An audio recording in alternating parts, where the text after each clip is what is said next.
students, this is the third part of our second prose, The Romance of a Busy Broker, which is written by O. Henry. So open your books, page number 11.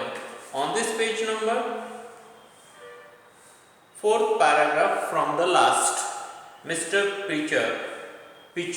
From this line we are going to start today. Now listen carefully. काळजीपूर्वक ऐका आता. आपण Marathi translation सांगणार आहोत. Mister Pitcher, she said to the personal clerk, did mister Maxwell say anything yesterday about appointing another secretary?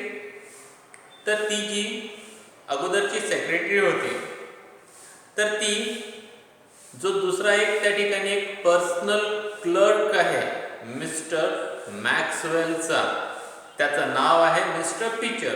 तर त्या personal क्लर्कचं नाव आहे mister picture.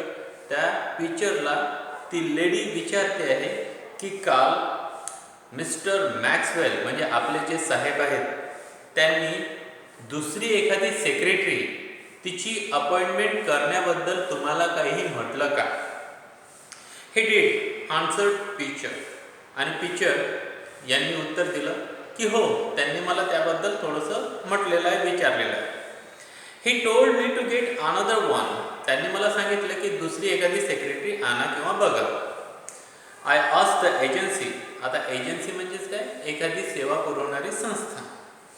I asked the agency. एजन्सीचा अर्थ काय तुम्हाला?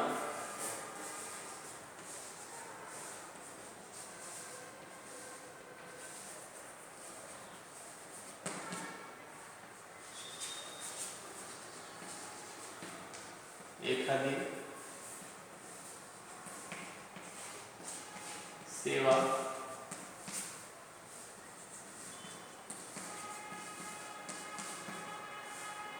पुरविणारी संस्था.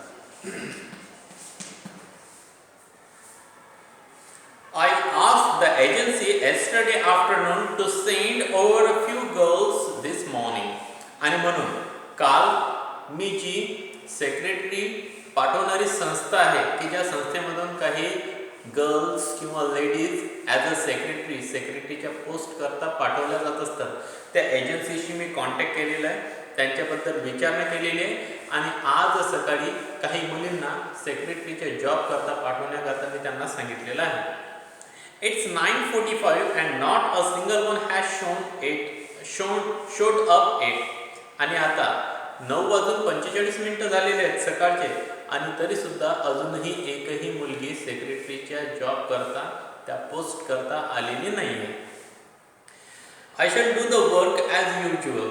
ॲज युज्युअल म्हणजे नेहमीप्रमाणे.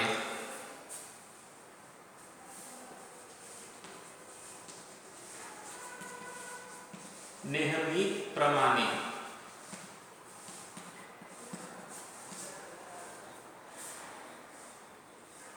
As usual, then said the young lady. तर ती तरुण मुलगी जी होती ती म्हणाली की आता मी नेहमीप्रमाणे या ऑफिसमध्ये जसं काम करते तसं काम करायला सुरुवात करावी का? त्या मुलीने विचारलं. Until someone comes to fill the place. आता until म्हणजे जोपर्यंत.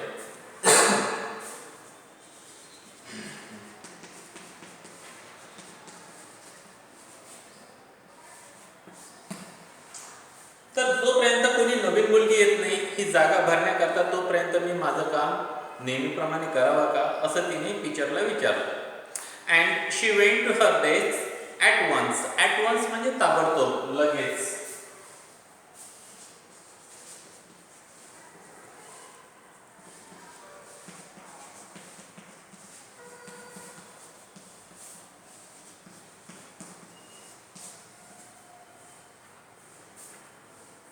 And hung. आता हंग म्हणजेच लटकविला.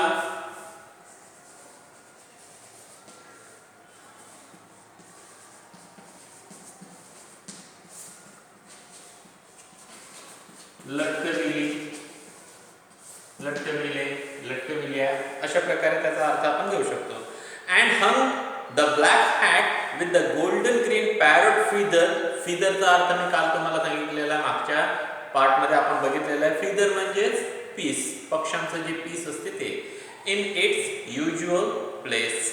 तर त्यानंतर ती तिच्या टेबलकडे निघून गेली. ताबडतोब टेबलकडे निघून गेली आणि तिची जी काळ्या रंगाची हॅट होती, ज्याला गोल्डन ग्रीन कलरचं एक पोपटाचं पीस लावलेलं होतं, ती टोपी तिने लटकवली आणि आपल्या कामाला तिने सुरुवात केलेली होती. There is no man busier than a New York broker. तर न्यूयॉर्क ब्रोकरचे जे काम करणारे कर्मचारी आहेत ते जेवढे बिझी असतात तेवढं बिझी कोणीच नसतो. And this day was Henry Maxwell busiest day. आणि हा आजचा जो दिवस होता हा हेनरी मॅक्सवेलचा सर्वात धावपळीचा दिवस होता. The teleprinter began to send out lengths of tapes. तर टेलिप्रिंटरमधून लांबच लांब टेप्स बाहेर पडत होते. The desk telephone rang nonstop. त्या टेबलावरती जो टेलिफोन ठेवलेला होता तो नॉनस्टॉप वाजतच होता. एक कॉल झाला की दुसरा कॉल येतच होता. Men began to crowd in to the office. आता लोक त्या ऑफिसमध्ये गर्दी करायला लागलेले होते. Messenger boy ran in and out with messages and टेलिग्राम्स.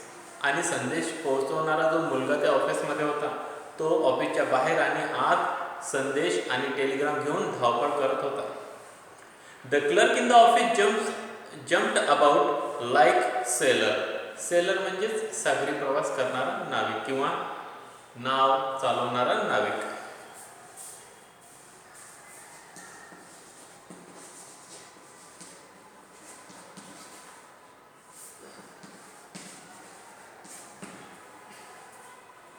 Seller during a स्टोम. स्टोम म्हणजेच काय, वादळ. तर ज्याप्रमाणे वादळामध्ये एखादा सागरी प्रवास करणारा जो नाविक असतो तो त्याची जहाज सांभाळण्याकरता इकडून तिकडे धावपळ करत असतो, त्याचप्रमाणे या ऑफिसमधले क्लर्क सर्व इकडून तिकडे धावपळ करत होते. Suddenly Pitcher came in with a young girl. आणि तेवढ्यातच अचानक पिचर हा एका तरुण मुलगीला घेऊन त्या ऑफिसमध्ये आला.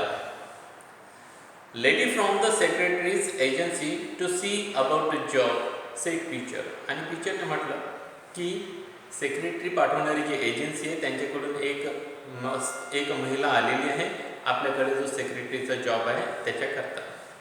Maxwell turn half round.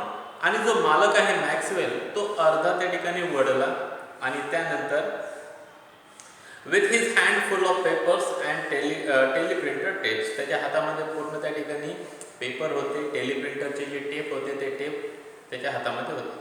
What job he asked with a frown. Frown म्हणजेच काय,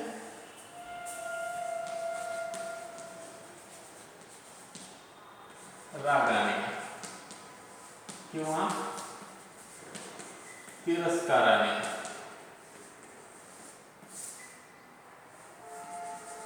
कपाळावर आड्या पाडणे किंवा पडणे. तर त्याने रागाने तिरस्काराने कपाळावरती अशा आळ्या पाडल्या आणि त्याने विचारलं की कोणता जॉब करता ही महिला आलेली आहे. Job of secretary said Pitcher. Pitcher म्हणाला की सेक्रेटरीच्या जॉब करता ती आलेली आहे.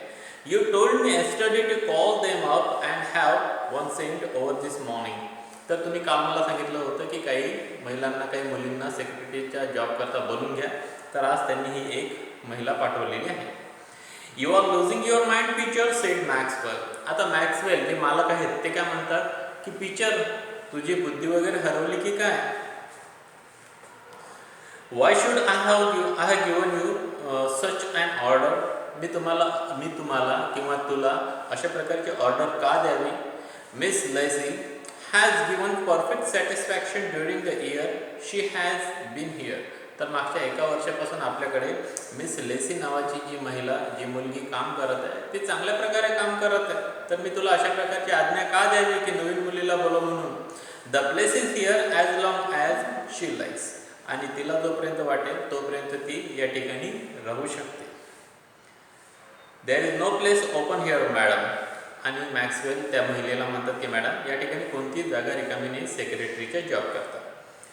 Cancel that order with the agency picture and don't bring any more of them in here. नंतर मॅक्सवेल टीचरला म्हणतात, मालक त्यांच्या नोकरला, त्या क्लर्कला म्हणतात की टीचर त्या एजन्सीसोबत जी काही आपली ऑर्डर झालेली आहे ती ऑर्डर कॅन्सल कर आणि परत कोणालाही इथं बोलू नको.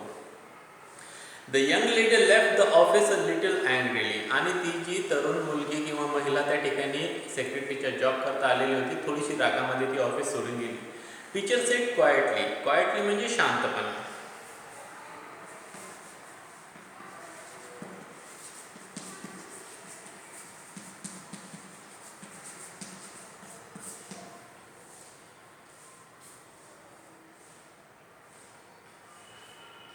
Teacher said quietly to the bookkeeper.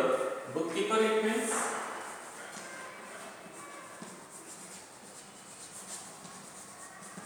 जमा खर्च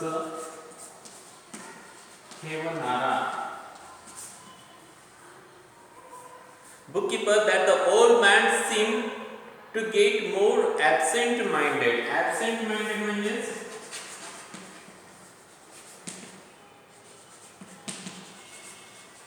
ॲबसेंट माइंडेड म्हणजेच विचार म्हणून.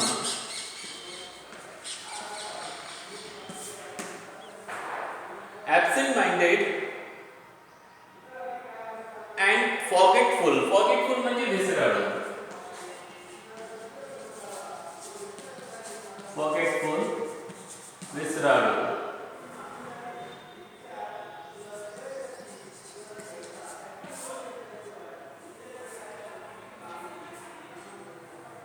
With every day that past.